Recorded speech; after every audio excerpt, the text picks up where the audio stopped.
Retrouvez le débat de Smart Impact avec Veolia.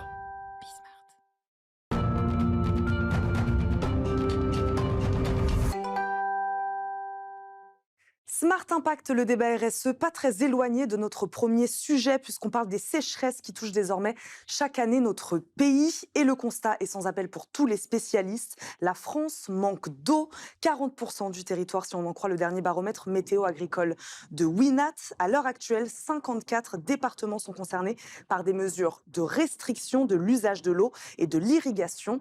Bien heureusement, des solutions existent. On fait le point avec nos deux invités. Pierre Ribotte, directeur général de l'activité Eau France de Veolia, est avec nous. Bonjour. Bonjour. Merci beaucoup de nous accompagner aujourd'hui. Jérôme Leroy nous accompagne également, fondateur de WINAT. Bonjour. Bonjour. Bienvenue dans Smart Impact. Un mot sur WINAT. Quelle solution WINAT propose-t-elle aux professionnels de l'agriculture, je crois? Exactement, donc WINAT propose des capteurs, une solution de capteurs qui sont déployés partout dans les parcelles, qui vont mesurer notamment l'humidité du sol. Ces informations de capteurs vont remonter sur une application mobile toutes les 15 minutes et ça va permettre à l'agriculteur de recevoir des alertes, des SMS, des notifications pour prendre des bonnes décisions au bon moment. On a aujourd'hui plus de 15 000 utilisateurs, 10 000 capteurs déployés partout en France et ça aide les agriculteurs à gagner du temps, gagner en confort de vie, économiser de l'eau, jusqu'à 20% d'économie d'eau à l'année. Et ça touche des cultures comme la viticulture, l'arboriculture, le maraîchage.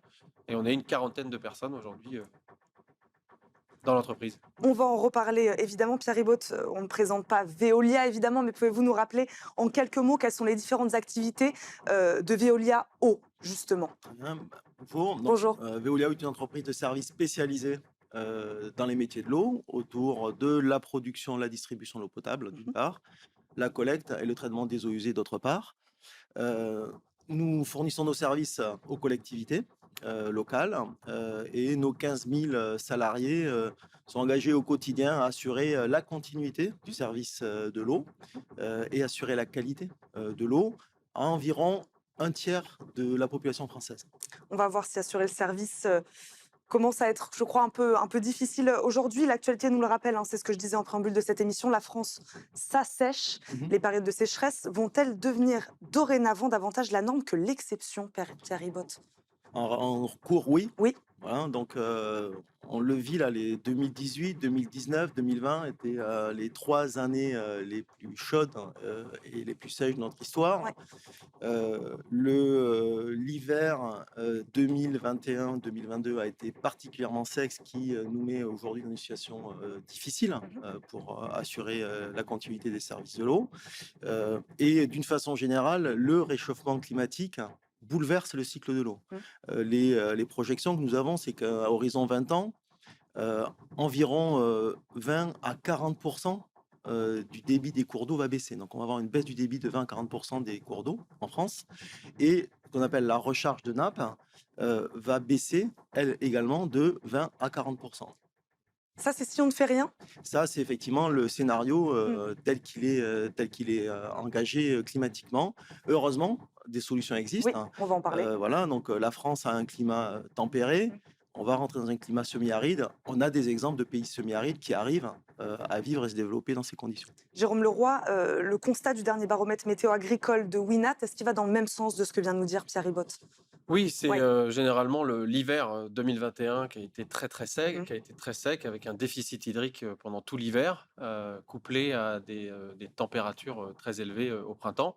Donc concernant l'hiver et le déficit hydrique, ça concerne des régions comme le sud-ouest, le sud-est, et même des régions comme la Bretagne ou les Pays de Loire qui habituellement ne subissent pas ce type d'événement et durablement. Donc en Pays de Loire, en Bretagne, durablement, cette année, il y a une vraie sécheresse. Ce qui concerne des zones d'arboriculture, de fruits, des grosses zones viticoles, et ce déficit hydrique couplé à des températures qui, depuis 3 mois, sont supérieures de 2 degrés aux moyennes saisonnières des 10 dernières années, vont faire que l'eau présente dans le sol va s'évaporer, beaucoup plus forte, et la plante va transpirer à cause de la chaleur. Et donc l'impact agricole est énorme, puisqu'en pleine période critique de floraison, par exemple, pour une plante, le manque d'eau va avoir un impact sur le rendement et au final sur la rentabilité de l'exploitation. Vous diriez que ce sont les agriculteurs les premiers touchés par le manque d'eau aujourd'hui en France? Forcément. Pas forcément les premiers, mais en tout cas, une grande partie, voire toutes les exploitations françaises sont touchées, c'est-à-dire celles qui alimentent, qui ont des animaux.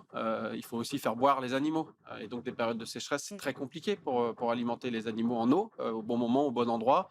À des températures supérieures à 42 degrés, on atteint des limites physiologiques de la plante et de l'animal, ce qui va faire que l'agriculteur va devoir dédoubler son temps de travail pour être au bon moment, au bon endroit.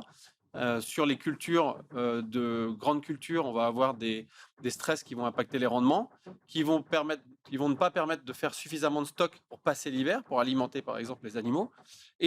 Par exemple, des périodes aussi de stress physiologique sur de la pomme, par exemple. On va avoir des maturations précoces à cause des températures très élevées. Dans la Drôme, on a eu des maturations précoces de certains fruits, comme les abricots ou les pêches.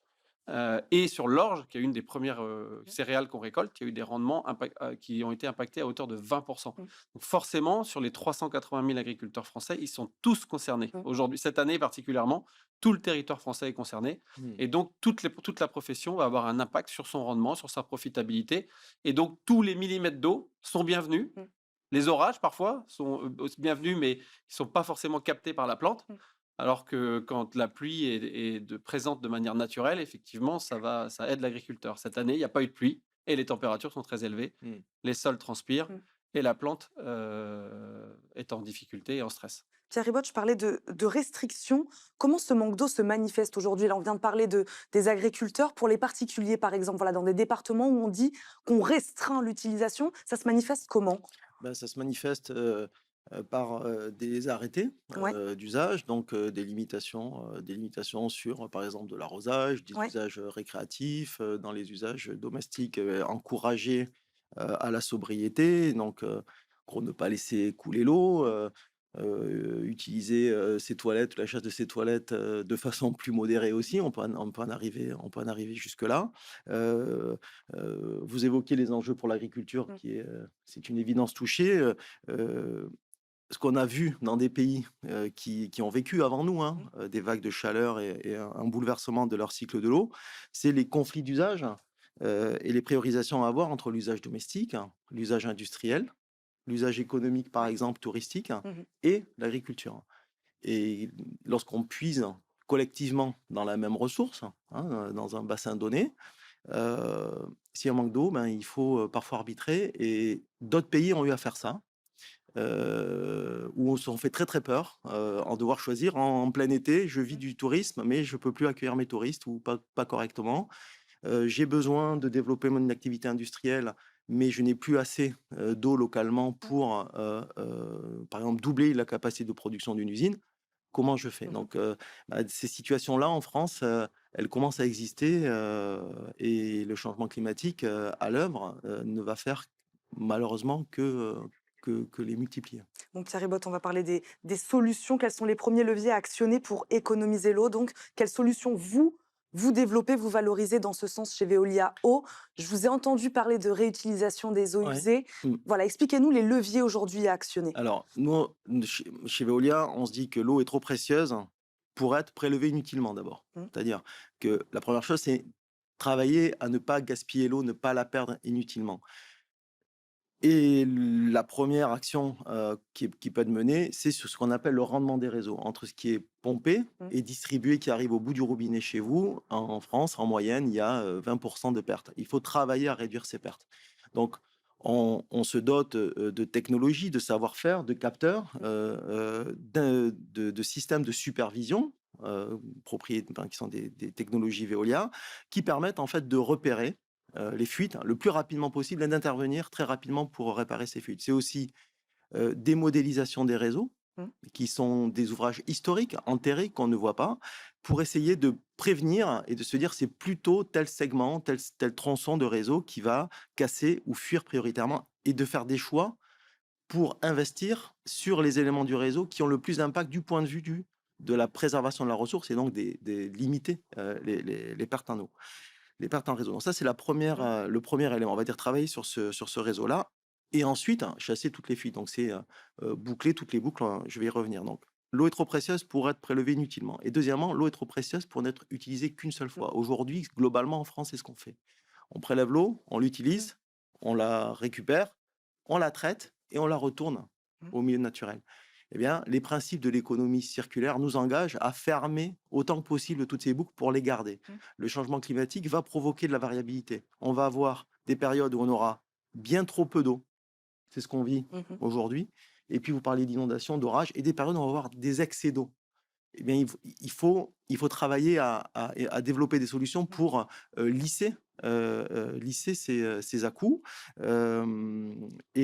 Et donc, Donc là, on en est où? Il faut oui, travailler sur la technologie, il faut travailler sur la logistique, sur la réutilisation des eaux usées. On en est où? exactement. Ah ben, aujourd'hui, des pays le font. Ouais. Alors, pour vous donner les ordres de grandeur, en France, on réutilise les eaux usées traitées à hauteur de 0,2%. Donc, c'est des eaux usées qu'on a traitées, prêtes à retourner dans l'environnement et auxquelles on apporte un complément éventuellement de traitement pour qu'elles atteignent un très haut niveau de qualité. Nos voisins, l'autre côté des Pyrénées, l'Espagne, dont le climat aujourd'hui va ressembler au climat de la France dans 20 ans, hein, voilà, réutilise 15% des eaux usées traitées. L'Italie, c'est 8%. Israël, 90%. Donc, ces solutions, elles existent, elles sont maîtrisées dans de très nombreux pays, à des usages industriels, agricoles pour de l'irrigation, voire pour servir à produire de l'eau potable. En France, on n'en est pas encore là, parce qu'on n'en avait pas besoin. En tout cas, on pensait qu'on n'en avait pas besoin. Et la situation actuelle nous démontre que le changement climatique accélère les choses très, très fort et qu'il va nous falloir passer massivement à ces solutions. Jérôme Leroy, ça peut être une solution, ça, pour les agriculteurs français, la réutilisation des eaux usées? Complètement. Ouais. Je connaissais pas, j'avais pas connaissance de l'impressionnant décalage entre la France et ses pays voisins. C'est important parce qu'il faut pouvoir irriguer jusqu'au bout. Le problème de l'agriculture, c'est de pouvoir irriguer sur les périodes critiques. Donc, du début de la croissance de la plante, quand on en a besoin, jusqu'à la récolte. Et la difficulté aujourd'hui, c'est il y a des contraintes d'eau, il y a le changement climatique. Et donc, parfois, l'agriculteur arrive à 2 mois du rendement, à 2 mois de la récolte, et il a plus d'eau.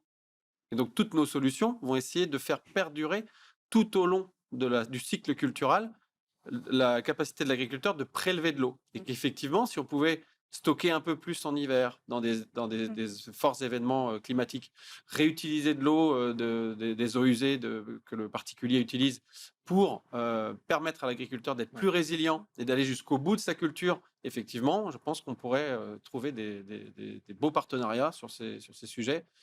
Il faut absolument que la France se prépare aux 20 ans qui viennent pour les agriculteurs, pour les consommateurs. Et pour ça, il y a de la technologie, il y a des solutions, il y a de l'intelligence collective. Et je pense qu'on va y arriver. Eh ben, on va terminer sur ces mots. On va y arriver. Merci beaucoup à tous les deux d'avoir débattu aujourd'hui avec nous dans Smart Impact. Pierre Ribotte, je le rappelle, vous êtes directeur général de l'activité Eau-France de Veolia. Merci d'avoir été avec nous. Jérôme Leroy, fondateur de Winat. Merci également de nous avoir accompagnés. Merci beaucoup à tous les deux. Tout de suite, c'est la bonne idée du jour.